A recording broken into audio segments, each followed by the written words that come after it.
This is Jared Horak for today's RacingDigest.com, and my Today's Racing Digest video series continues Saturday, February 9th, 2019.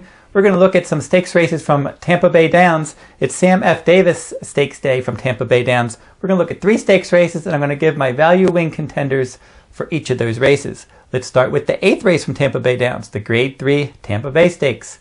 They're going to be traveling a mile and a 16th on the turf course. Some of the horses to look at in here, obviously Heart to Heart is your morning line favorite at 9-5. I don't trust him. I mean, if he can get out in front and control the pace, he's certainly capable of winning a race like this. But he's 8 years old now. He's not always reliable breaking out of the gate. Sometimes he breaks slow, like he did last time. He didn't make the early lead at Gulfstream last time. He ended up finishing a good third in that race. But I think he's lost a step now. He hasn't been as effective. He's lost his last 4 starts. As I said, he's 8 years old now. He probably needs the lead, and he could get it, but there's no guarantee. Irish Straight, number 5, is capable of going out there. He exits a front-running victory at Tampa Bay Downs, so he's one that could show speed and mess up Heart to Heart in the early going. Divisadero, number 3, is another one to look at. He's 4-1. He always tries hard. He's going to need some luck rallying from off the pace. He did draw a better post position for this race. I think number 4, Cairbound, is actually going to be the one to beat. He's your second choice at 3-1 morning line. He ran well in all 3 of his starts in the U.S. on turf, and he won the Bernard Baruch at Saratoga at a mile and a 16th. That's the same distance as this race, and he should be heard from late. But I'm going to go with number 2, Inspector Lindley, 5-1 morning line as my top choice. Now, he won this stakes race in 2017 at Tampa Bay, and he's another one that will try to get involved late. Jose Ortiz is going to ride. He needs some pace help. He certainly needs some racing luck as well. I like that inner draw. He doesn't have to come from absolutely nowhere. And he didn't get any pace help or racing luck out when he was marooned out in post 13 in the Fort Lauderdale last time out at Gulfstream. But he's more than capable of winning a race like this on his best day, and I think he's ready to fire a big shot. Let's jump over to the 9th race from Tampa Bay, the Suncoast Stakes, a mile and 40 yards for 3-year-old fillies. This is a Kentucky Oaks 2019 points race. Some of the horses that are going to take money. Number 9, Sweet Diane, 3-1 morning line, probably going to be your favorite. Ran well in all 3 races, earned decent numbers in all 3 races. It's going to stalk the pace from the outside post, and it does bother me that in a 1-turn mile last time, she had a clear lead and she couldn't hold on. Now she's got to run further here. Outside post, wide stalking trip. I think someone else could beat her. Number 4, Lady Kate, could be one of those that beats her. She's 6-1 morning line. They paid $485,000 for her. She won her debut in a sprint race at Gulfstream Park. Now she's stretching out. She's bred to go this far, but the question is she ready to run a 2-turn stakes race with just 1 sprint start under her belt? Number 7, Point of Honor. This one, easy winner in the debut at Gulfstream Park, but that was over a route of ground. But there wasn't much pace in that race that was originally scheduled for the turf. So now the pace is going to be quicker this time. Is she going to be able to keep up? Javier Castellano is going to ride her. But I'm going to go with number 1, Her Royal Highness, for trainer Graham Motion. 8-1 morning line. She's run 3 times, 2 victories. The only time she lost to Silver Bullet Day Stakes winner Needs Supervision. So her only loss was to a decent filly. She drew well.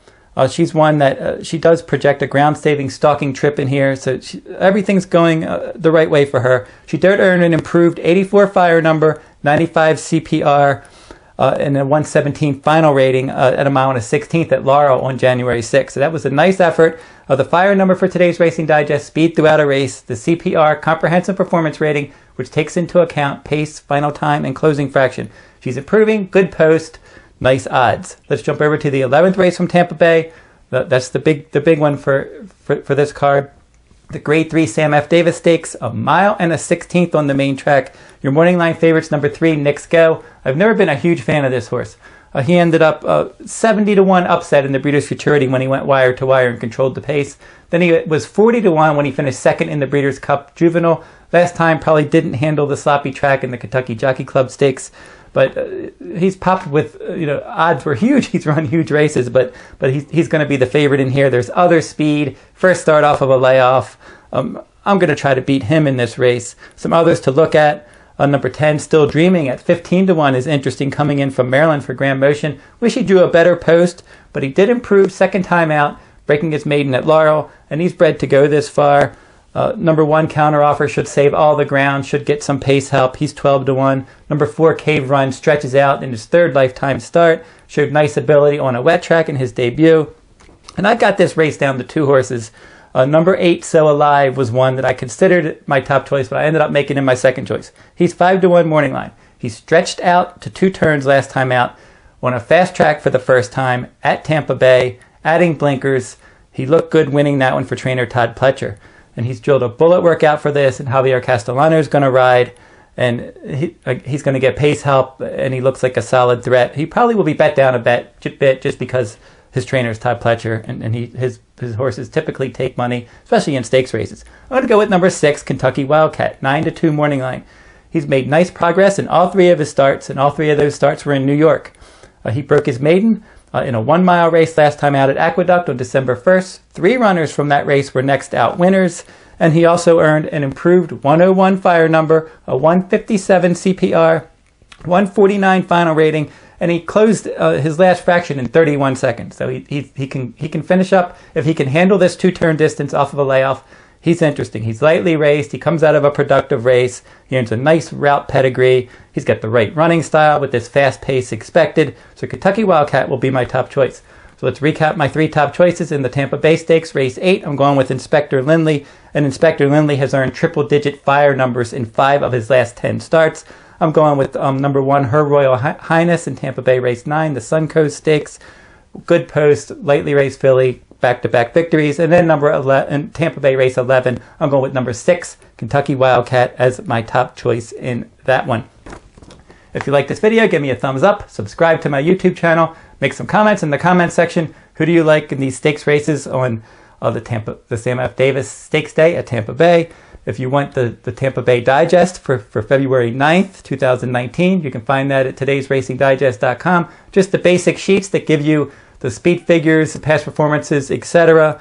It's only $2, so you can get that at today'sracingdigest.com. You can read my Kentucky Derby and Kentucky Oaks blogs each and every week at today'sracingdigest.com. That will wrap up this week's video. I'll be back next week with another stakes race from around the country.